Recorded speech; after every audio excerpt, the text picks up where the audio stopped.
All right, everybody, we're here with your favorite Osprey. You know him, you love him, Dallas Moore. What's going on, man? How you doing today? I'm doing good, man.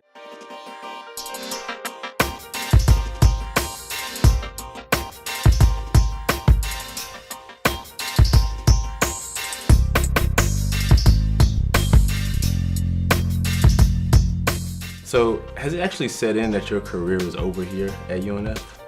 It didn't set in right after the game, I was just more concerned for the guys and just trying to help them out, like just saying what your career could be. Like what we've done here is a great accomplishment between me, Chris, and all the older guys that were older than me, and some of the guys they got to experience it, like some of the freshmen and Garrett and Wajid. And it's actually an unbelievable feeling, to leave your mark here and to come in and get 2 championships, have a chance for a 3rd championship, playing in the ASUN championship for my 3rd year. My last year, I can't complain.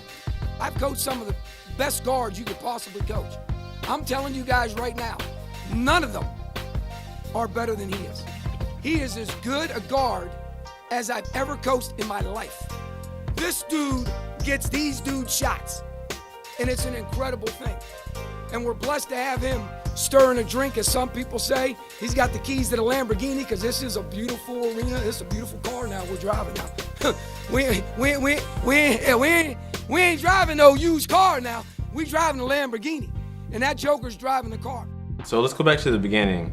So I want to know, how exactly did you get here? Because you were a stud in high school. I played on a great AAU team, with Joel Embiid, Casey Hill, DeMarcus Croker, Brandon Green, guys that are in the D-League or in the league right now. Joel will probably be a max contract guy in a couple years.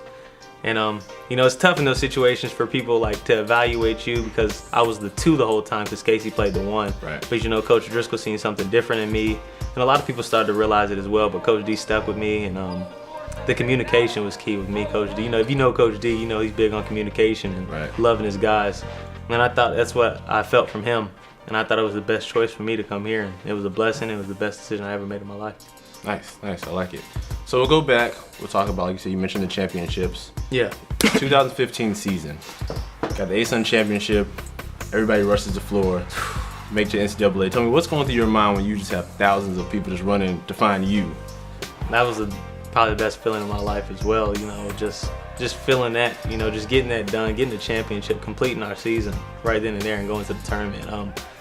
When the clock ran out, actually when Bo stole the ball in midair with off, like a Odell catch, reached back like 1-3.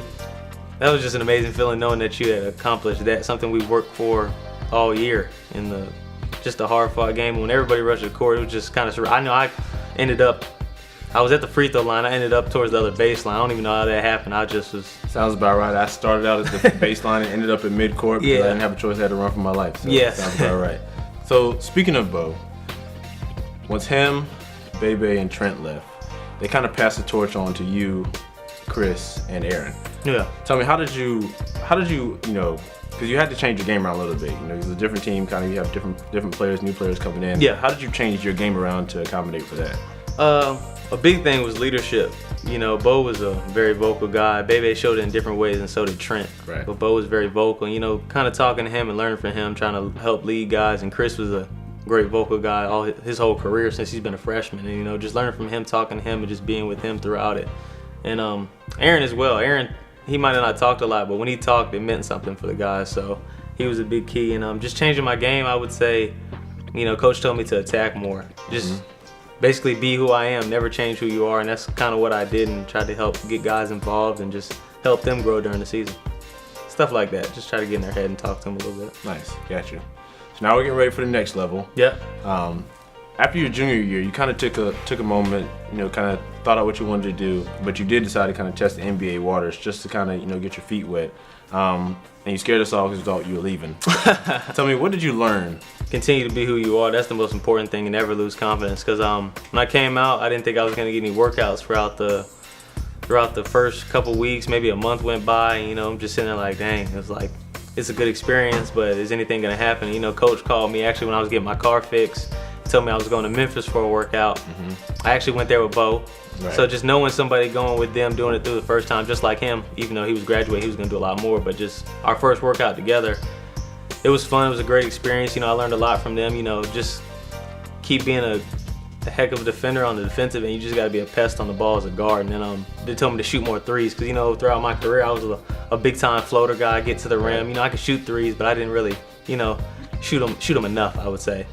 That was my main focus, just shooting the ball better and well from farther out. And I thought I did a pretty good job of that. Nice. And do you lean on Bo a lot, being that he's been through the process? Oh, yeah, I talk to Bo every day, Snapchat, text message, anything. I always talk to Bo. So he'll probably be here later, maybe when I work out, I don't know, but I always talk to Bo.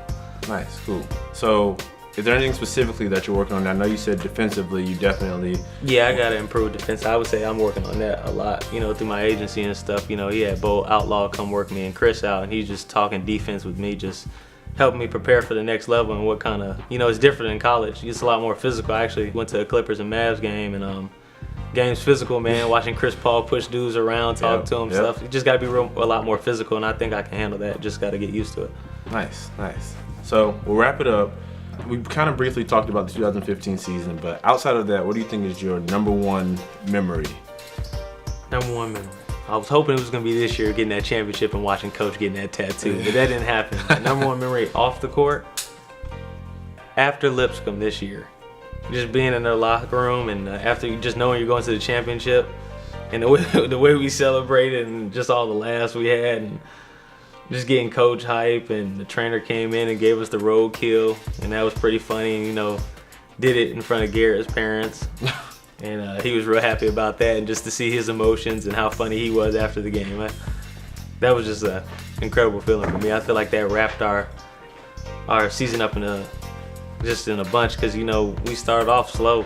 Right. We were struggling at first, and we didn't know who we were at first. And after we found our identity and what we faced the whole season, just getting to that point, knowing we're gonna play for Ace on the championship throughout the whole season and what had happened, that was probably my best feeling. Nice, cool. Well, speaking of rap, we're gonna put a bow on this interview. Appreciate you, man. Everything you've done here at the school. We're definitely looking forward if you're doing bigger things. Watch you on the tube, and don't forget about us when you make it big time, right? Never forget where I came from, man. But I appreciate this and your time, so anytime I'm down, so. Absolutely. It's Dallas Moore. See you guys later.